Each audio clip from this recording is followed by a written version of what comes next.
quick chat with Neil Clinton, the man who we've been seeing out here. You've been walking around with a little wheel, Neil. I'm not too sure what you're trying to do out here, but for those of us within this particular world, we know exactly what you're doing. But for all our friends out there, I feel a bit like Pauline Hanson. Please explain. What we're doing is wheeling the distance on the course. This part of the competition becomes speed as well as being able to jump correctly. The horses run in reverse order from what their scores were in dressage, so the best horses in dressage will go last and they should be in the lead. They get penalties for time if they don't make the time limit. They get 1 point per second, and if they knock a fence down, that gives them 4 points penalty. If they jump the joker, which is the fence beside us here, which is a maximum fence of 145, if they jump it clear, they get 4-point bonus. If they knock it down, they get 8-point penalty. Just quickly, just having a look at this fence that you're talking about, Neil, I can understand now why you call it the joker. It doesn't look a formidable fence, but it's a vertical, straight up and down, a little bit of a gap between the middle here, so it doesn't look what we call a full fence. And I can understand why some riders probably wouldn't have a crack at the joker. But then again, I suppose if you're looking to try and get some form of deduction off your points, you've got to have a crack at it. That's correct. There is obviously an alternative, which is a similar fence, more filled in, but will take you quite a bit longer to get to it. All right, let's try and keep this a bit simple for our friends up there. Show jumping fences combined with 3-day offending fences. We don't see it happen very often. That's what makes this particular class that we're going to look at tonight probably a little bit different. The fences we're looking at over here, these are the sort of fences that we see at 3-day events. These are the sort of fences we see at the Olympics, at all our international events as such. Much more formidable fences, big fences, fences where you would really want to ride your horse into and try and stand back and jump them with a bit of authority. Then the crunch virtually comes back, Neil, where we've got to come back to a show jumping type fence, whereby we've got to get our horse back together and looking for the coil, looking for the spring, and looking for the height. That's correct. And with a normal show jumping for eventing, they run at 375 metres a minute. We're running at 475 metres a minute because we combine the cross-country. So that, yes, they've got to really move along for their cross-country fences, but bring their horses back to make sure they jump clear on the show jumping. Now, we've got 4 riders ranked number 1 here. Of course, tonight we've got Will Enziger and Amanda Ross, both riding 2 different horses. Now, if you were going out here tonight, and Casey asked me a little bit on, she said, "Hey, Dad," she said, "if you had 2 horses in, would you be going out to do the first one as soft on the horse and probably as cautious as you can, and the second one you come out, you just throw all caution to the wind"? I wouldn't think so. I think they'll come out and try and do a winning ride on there. They have a little bit of the set. They've had the horses that didn't score as well in dressage go first, so they've had a good look at the course. They've got an idea how it's jumping. But I think they'll come out on their first horses and try and get a good time and a good score. Now, just quickly before I leave you, a couple of the fences we're having a look at have got a nice little oxer over here. Same applies over to here.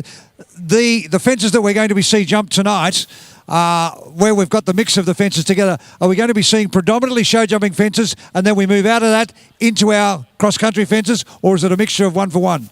It's a total mixture of 1-to-1. We jump 2 show jumping, then we jump a cross-country, another cross-country, so they're all mixed up. There's 6 of each, and so they in no succession. I haven't had a chance to walk the course. All our riders out here are walking the course for one specific reason, trying to get the stride ready for their horses so they know exactly where they've got to go and what they've got to do. Every horse is different with their stride. Every horse is different in size. So therefore, if they don't get that right, they could be in all sorts of trouble. Yes, it's very important, the walking of the course. If you watch the riders, you'll see, even when the striding is 7 or 8 strides, they'll step everyone out so they know whether it's a very forward 7 or 8, or they're going to ride it in 7, or they're going to ride it in 8. And that's determined by the way they jump the fence before it. All right, I liken it to Sally Pearson, our hurdler, who gets her strides. If she doesn't get her strides right between her fences, she's in all sorts of trouble. Same thing applies to us here in the world of show jumping. If we don't get our stride right, we're in all sorts of trouble. If we've got a good horse, it can often get us out of trouble, but sometimes it doesn't work that way. Exactly. Look, the riders spend hours and hours training the horses, educating the horses. It's a combination where you can't talk, but you trust one another, and the horses do help a lot. We do a lot of talking just between you and I, Neil, by the same token. Thanks for that, sharing a little bit of a moment. I know we've got some friends who've been very patient up there sitting and waiting for us. I'm really looking forward to this coming up very soon. As I said, we've got 4 riders tonight ranked number 1. It promises to be a great competition. We've got some great athletes out here, both male and female, and we're going to bring you all that action very, very soon.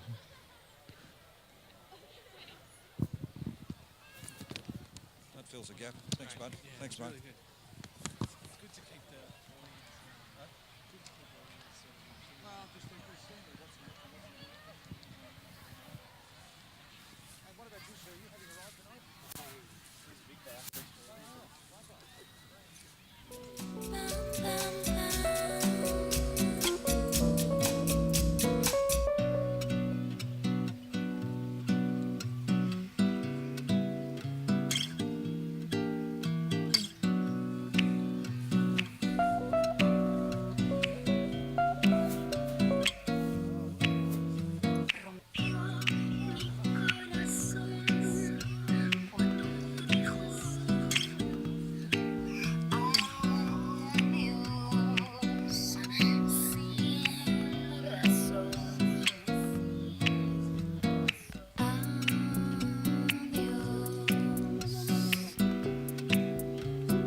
Live from the Royal Melbourne Showgrounds, this is an equestrian life broadcast of the Royal Melbourne Show Horses in Action.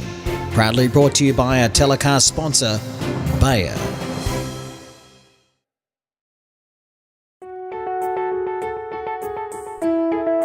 Developed for the most demanding professionals in the horse industry, IMAX Gold is an easy-to-use, super effective, low-dose liquid. IMAX Gold is safe to use in all horses. I think it's a fantastic horse. I think it's plenty of opportunities to cut the corners and shave a few seconds off. That joker fence is pretty big, but I think there'll be a fair few of them having a go at it. Stands at 1.45 metre. The big gains if you jump it, but you lose a lot of penalties if you don't. So I think these guys are going to go out and give it a crack. I'm really looking forward to it. The fences over here I'm quite happy with, but from our three-day event point of view, some of these fences here look a little bit formidable for me, and I don't know whether we put them in what we call the top show jumping class, because as you said before, we only have a look at the up and down fence over here, the vertical. It's a huge fence, and the joker that you were talking about here before, not much between it. There's no give virtually from the perspective of trying to get your horse. If you don't get your stride right there, I think you're going to be losing 4 points or 8 points very, very quickly. I think you're right there. I think the alternative, though, is pretty slow. So I think a few of the guys are going to take that risk to shave a few seconds off and you're not here to not try the joker. I think we'll see a few people have a go. Well, we've got some of the best out here tonight. Amanda Ross, of course, our Olympian's out here. She's ranked number 1 on 2 horses tonight, so she's going to be giving it her best shot. Let's go back up to the box and we'll entertain the crowd in a moment.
Live from the Royal Melbourne Showgrounds, this is an equestrian life broadcast of the Royal Melbourne Show Horses in Action.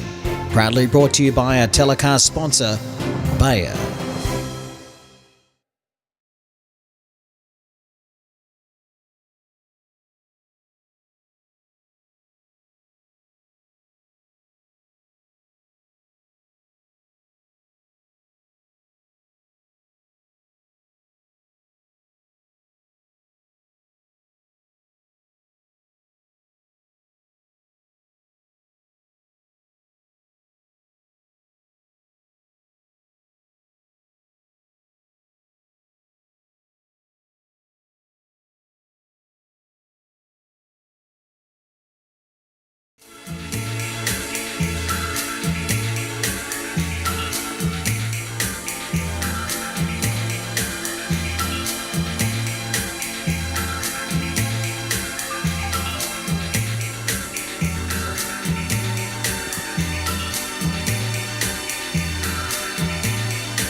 Well, Sharon Ridgway, we're all set to go. We're up here in the commentary box having a look downstairs at the moment. Let's talk our friends through this who are going to sit back and enjoy. This looks a formidable course out here at the moment. In fact, while I was down there, it looked huge. The more I look from up here, it even looks bigger.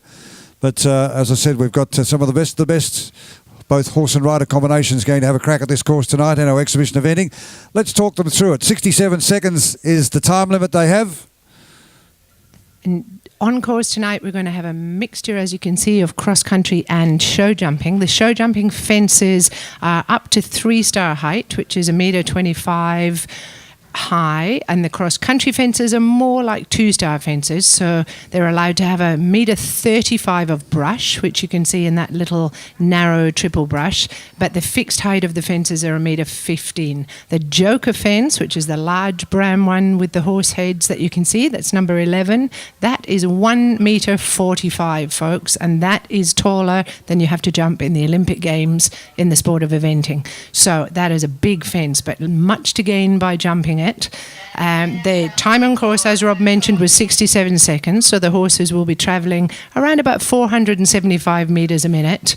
As they go over that 67 seconds, they will be incurring 1 penalty point per second, so it is expensive to go slow. So you'll see most of these riders out here tonight really trying to make that 67-second time because those penalties are expensive.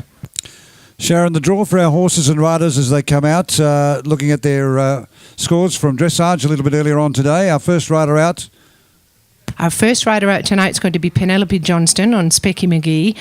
We are going in reverse order, everybody, but there is going to be a little tiny change to that order because we've got several riders with multiple rides. And, of course, with Will Enzinger and Amanda Ross tying for the lead on each of their 2 horses, so we have 4 horses in equal first. I don't think that's ever happened before in the sport of exhibition eventing, but with 4 horses tying for the lead, clearly they can't ride one after each other because they really do need 10 minutes to warm these horses up. So we've slightly staggered the start just to make it fair for Amanda and Will, but we will be going basically in reverse order apart from that. Well, our first competitor is on the course, 3:39, Penelope Johnson. She's aboard Specky McGee.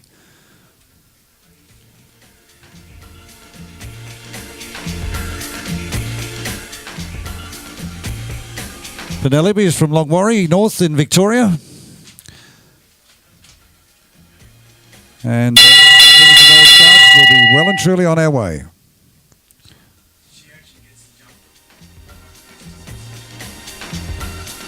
So you will notice that Penelope is popping over that little orange fence. That's actually just a warm-up fence, so she won't incur any penalties for that. She is allowed to jump that twice. It just gives the horses a little chance to get their eyesight sorted out. They've been warming up in this faraway back arena that's slightly darker. And they come into this floodlit arena, and it just takes them a moment to acclimatise their eyes. So you're allowed to jump this practice fence twice, and then she'll move up a notch, and she'll come around the outside, and you'll see her come through those start flags over that blue oxer. So she's having her second practice.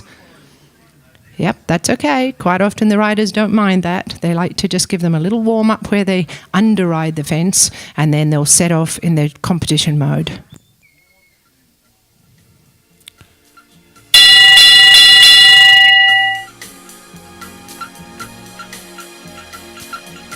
So Specky McGee is a thoroughbred horse, another one that might be in line for that Thoroughbred X Racehorse prize. He's by a horse called